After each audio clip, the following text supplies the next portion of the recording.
terrível. Você tem uma casa e não poder morar e pagar aluguel ainda, perder dinheiro ainda. Muito difícil. Tá sendo o pior pesadelo da minha vida. Ter que sair da minha rotina, da minha casa, do meu alicerce, né, para viver na condição que eu tô vivendo hoje por causa de um irresponsável.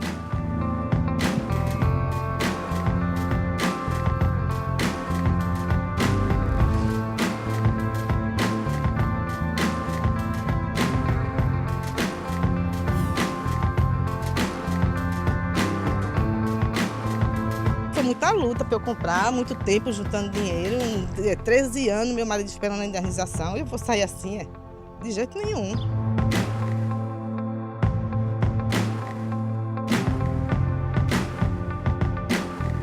E tem muito mais no Via Legal, que começa agora.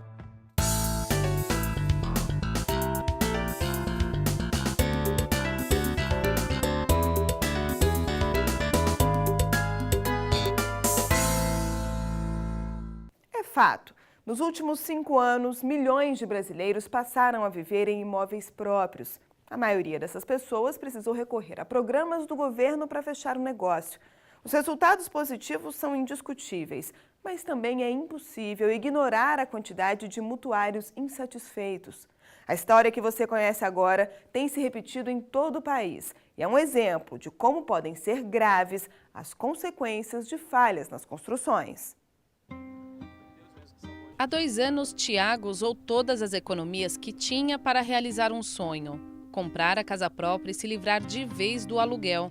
Uma conquista que em pouco tempo deu lugar a muita dor de cabeça. Não dormia à noite porque a gente escutava vários problemas, vários barulhos, né, da estrutura. Então a gente ficava com medo, né? Abalou muita gente isso aí. Ele conta que os problemas começaram logo depois da mudança. E ele tinha razão de ficar preocupado. O condomínio foi construído sobre uma estrutura frágil.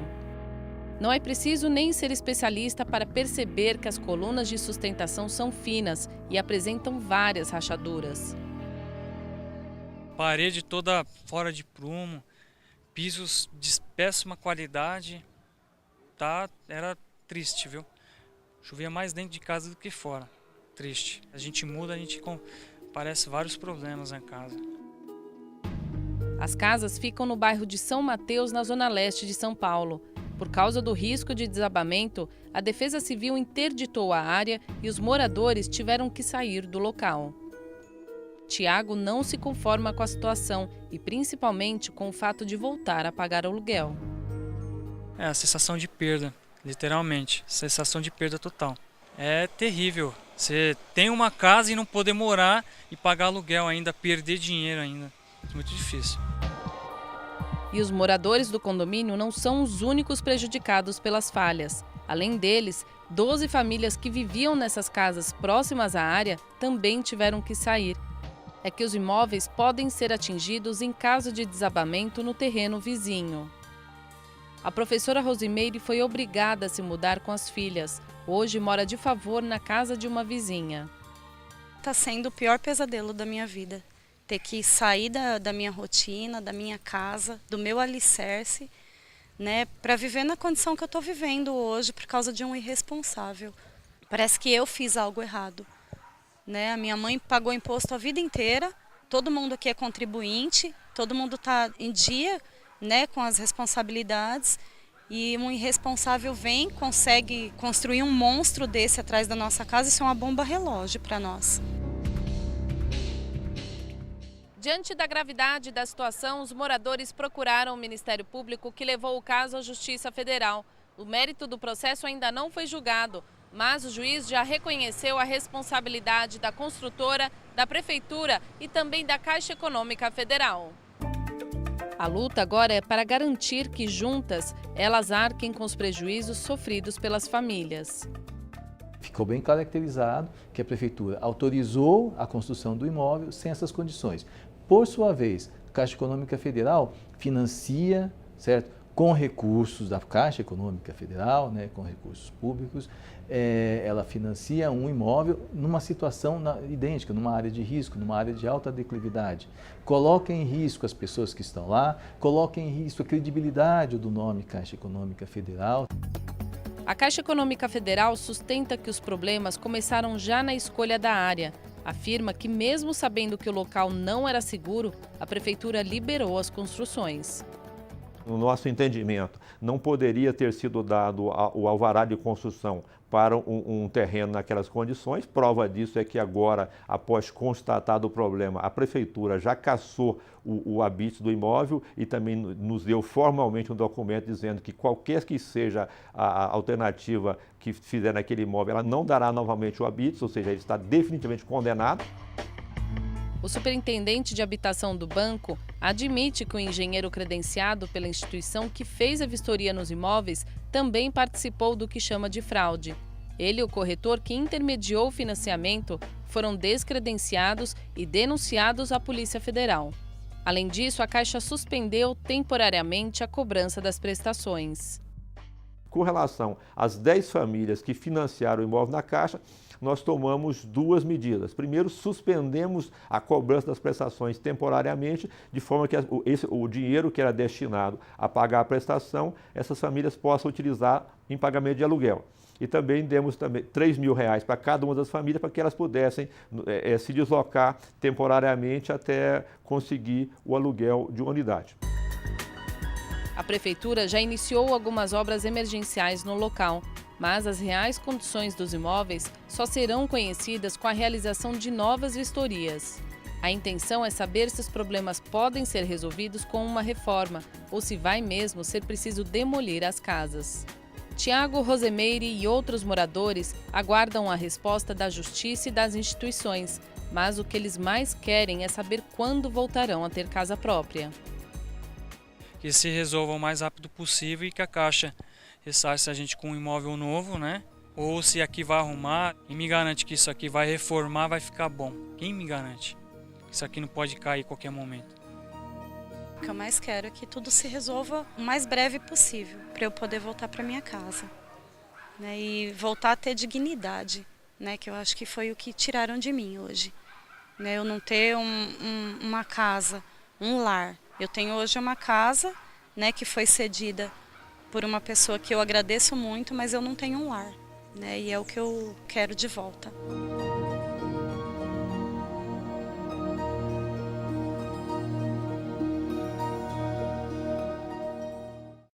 O dono da construtora está desaparecido e a prefeitura não se pronunciou sobre o caso. A gente continua falando do desespero de famílias que foram surpreendidas com a notícia de que vão perder a casa própria. Há um bom tempo, essa incerteza assombra moradores de um condomínio que fica em uma das maiores cidades de Pernambuco. A convivência entre Dona Luzinete e Dona Núbia começou há pelo menos 30 anos. Elas são vizinhas, moram no bloco 57 do conjunto Muribeca, em Jaboatão dos Guararapes, na região metropolitana do Recife.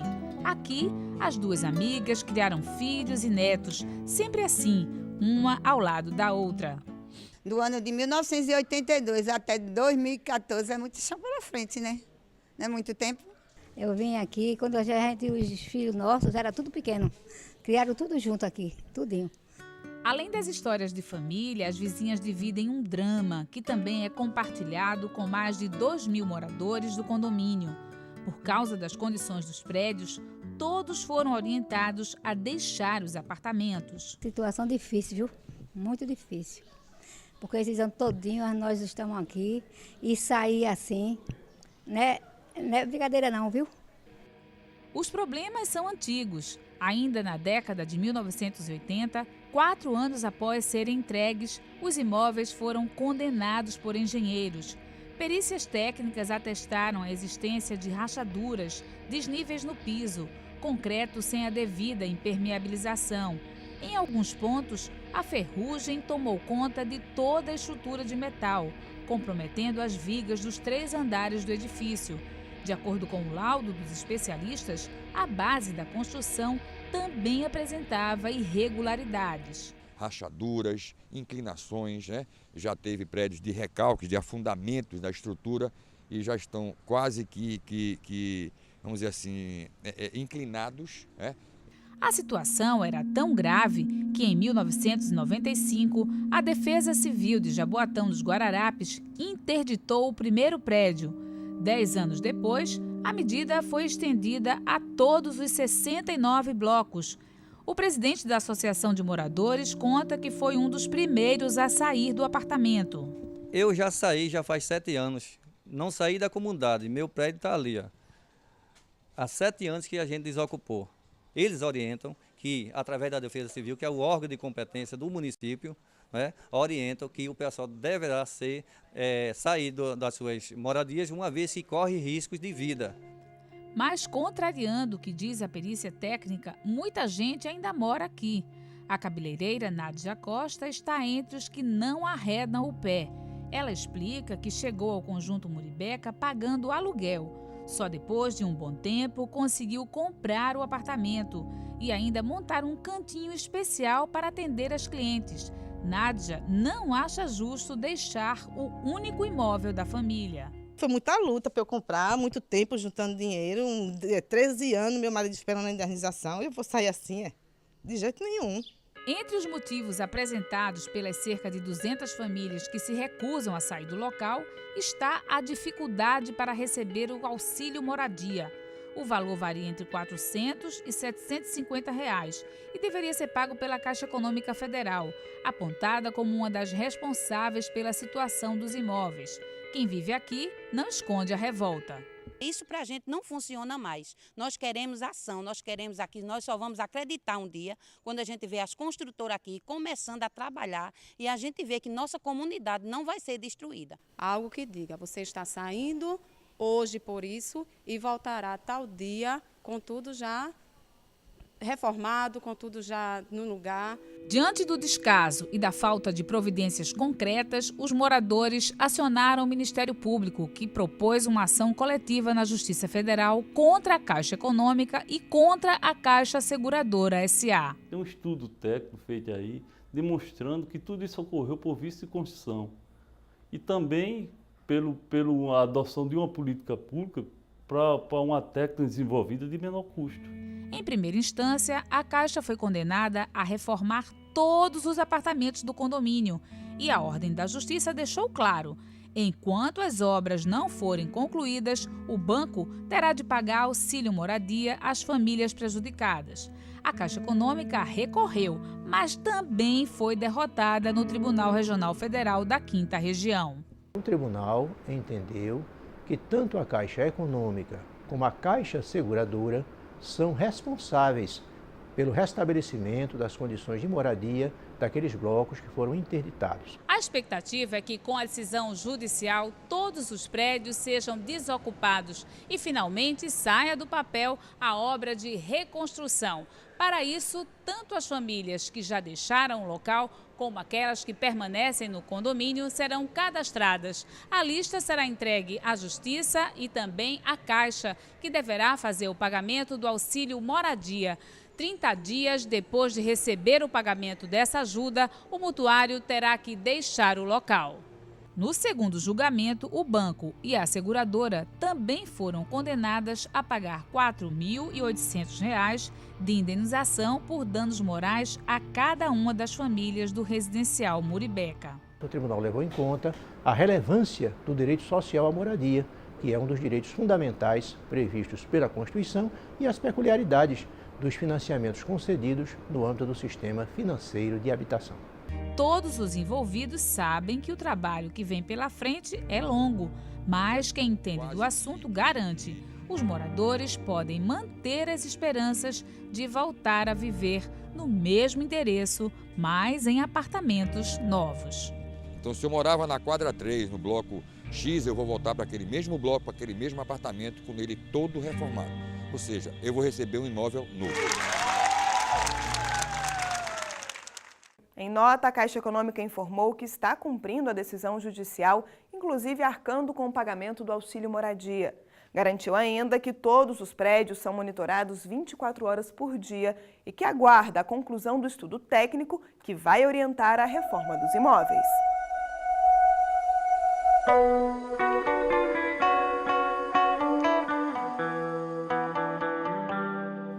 Não é novidade para ninguém que o uso de piscinas coletivas envolve riscos de contaminações. E a única forma de evitar a transmissão de doenças é manter a água tratada e as condições de higiene do local. Mas quem deve cuidar desses espaços? Para o Conselho Federal de Química, apenas profissionais formados podem assumir a responsabilidade.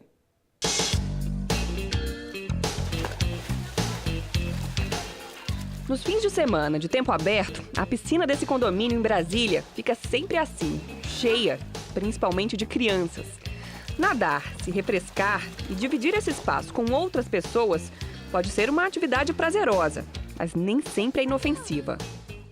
A piscina é água e a água parada com o tempo, exposição ao sol, o aquecimento dela, ela pode favorecer o crescimento de micro-organismos. Então, desde bactérias, fungos, vírus e até alguns parasitos pode proliferar ali naquela água e, tendo contato com a sua pele, fazer uma infecção. E elas podem ser de vários tipos. Furúnculo, micose, frieira e até verruga viral podem ser transmitidos na piscina. Por isso, antes de dar um mergulho, é bom saber se a água recebe tratamento regularmente. Os micro-organismos causadores de doenças quase nunca sobrevivem quando a manutenção é feita da forma correta. O primeiro passo é sempre verificar o pH. Eles fazem a medição do pH. De acordo com a análise do pH, ele vai fazer a adição dos produtos. Elias é dono de uma empresa de manutenção de piscinas e explica que em um condomínio como esse, os cuidados devem ser diários. Quando a gente não está, tem uma pessoa aqui, um funcionário do condomínio, que ele coloca cloro. Normalmente às segundas-feiras, o meu pessoal vem, a gente faz esse procedimento que a gente está fazendo aqui. Verifica pH, faz a escovação e adiciona os produtos de acordo com o necessário. Elias trabalha na área há 27 anos. Aprendeu com outros piscineiros, mas faz questão de dizer que não ficou só na prática, não. Aprofundou os conhecimentos com muitos cursos. Por isso, se sente à vontade para orientar os funcionários. Mesmo assim, ele e outros profissionais que não passaram pela faculdade enfrentam resistência. É que para o Conselho Federal de Química, essa atividade de analisar a água, prescrever o tratamento e supervisionar quem coloca a mão na massa deve ser desempenhado exclusivamente por um químico. O químico prescreve qual o tratamento que deve ter. Isto é, quanto de sulfato de cobre para destruir algas, quanto de sulfato de alumínio, e em função do grau de pureza dos produtos. Então, o que acontece é exatamente essas coisas, né? É o leigo fazendo, só com a receitinha de bolo, e a química não é muito receita de bolo, não. Se não ficar tudo bem calculado, atender a constante ionização ou constante produto de solubilidade de um produto, dá tudo errado. Com esses argumentos, as entidades regionais da categoria começaram a entrar com ações na Justiça Federal contra condomínios de todo o país, onde as piscinas são limpas por profissionais que o Conselho classifica como leigos. A intenção é obrigá-los a contratarem um químico e ainda a se inscreverem nos conselhos de cada estado. Esse ano foi a vez de um residencial de Porto Velho ser processado. O caso foi julgado por esse desembargador do Tribunal Regional Federal em Brasília. Existe uma lei que diz que o registro das instituições, das entidades, nos conselhos profissionais deve ocorrer de acordo com a atividade básica. Então, a primeira pergunta que se faz: qual é a atividade básica de um condomínio residencial? É atividade de reação química? Não. Portanto, o primeiro pedido do Conselho Regional de Química não foi atendido. Em relação à exigência da contratação de um químico, o desembargador também foi taxativo. Essa necessidade não se justifica, uma vez que os produtos usados na limpeza de piscinas são comprados prontos e vêm com instruções de fácil compreensão. Realmente, nós precisamos ter um profissional de química fiscalizando as reações químicas na sua produção. Agora, não podemos chegar ao absurdo de entender que numa casa no Lago Sul, em Brasília, ou uma casa em Batista Campos, em Belém do Pará, nós temos que ter a contratação de um profissional químico fiscalizando aquela piscina. O dermatologista também considera um exagero obrigar condomínios a contratar químicos, mas faz um alerta. É importante o profissional ser treinado e saber o que ele está fazendo, ter uma noção da importância do trabalho dele e das reações químicas que ele vai estar fazendo ali na piscina.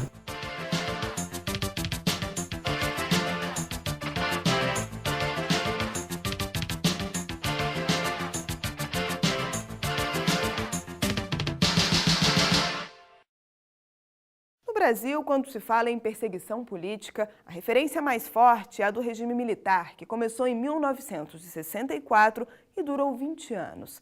Muita gente não sabe, mas 2 décadas antes, quando o país vivia uma democracia, um grupo de parlamentares foi proibido de exercer os mandatos. Injustiças que só agora começam a ser reparadas.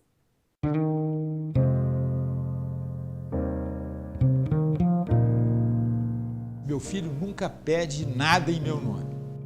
A frase atribuída ao ex-deputado estadual Antônio Ribas Pinheiro Machado Neto revela consequências de um momento político importante, mas pouco conhecido no país. Eleito em 1946 pelo Partido Comunista do Brasil, ele foi cassado 2 anos depois, em 1948.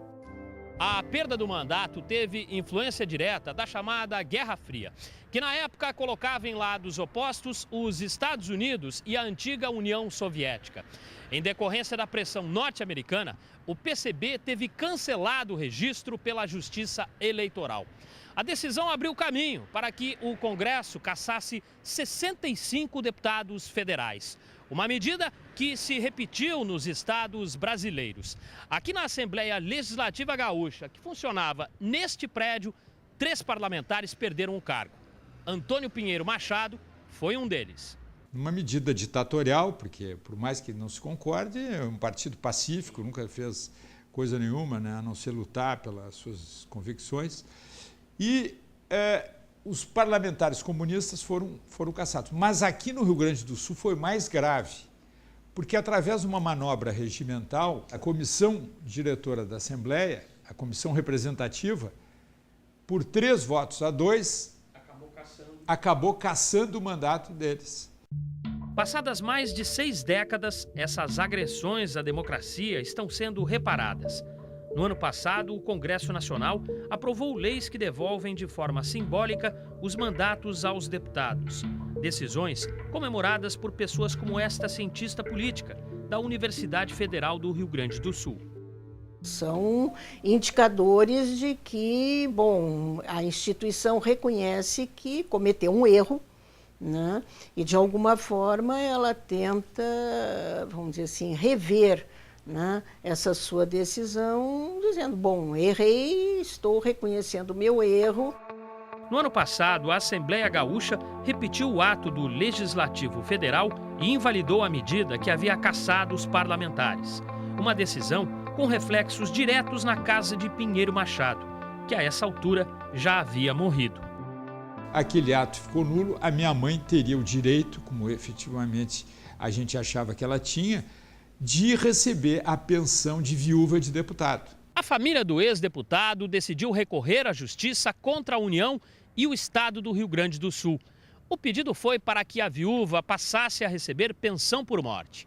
Em primeira instância, o processo foi extinto, mas houve recurso e o caso veio aqui para o Tribunal Regional Federal, que garantiu o benefício.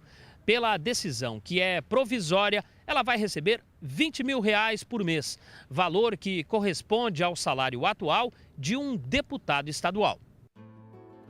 A viúva do ex-deputado também deve ter acesso ao plano de saúde destinado aos parlamentares. Na decisão, os desembargadores determinaram ainda que o processo retorne à vara de origem, onde deve ter o mérito analisado. É um homem que viveu para a política e não viveu da política. Isso é uma grande diferença.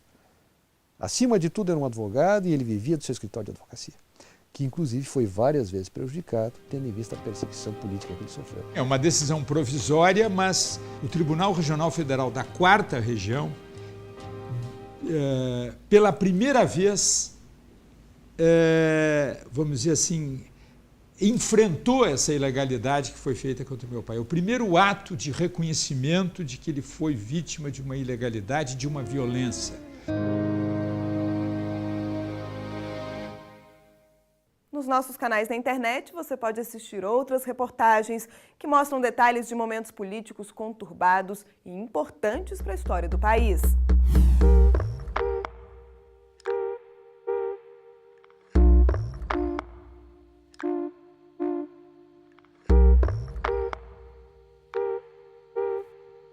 O Via Legal de hoje está terminando. Na próxima semana, você acompanha outros assuntos que chegaram à Justiça Federal. Até lá!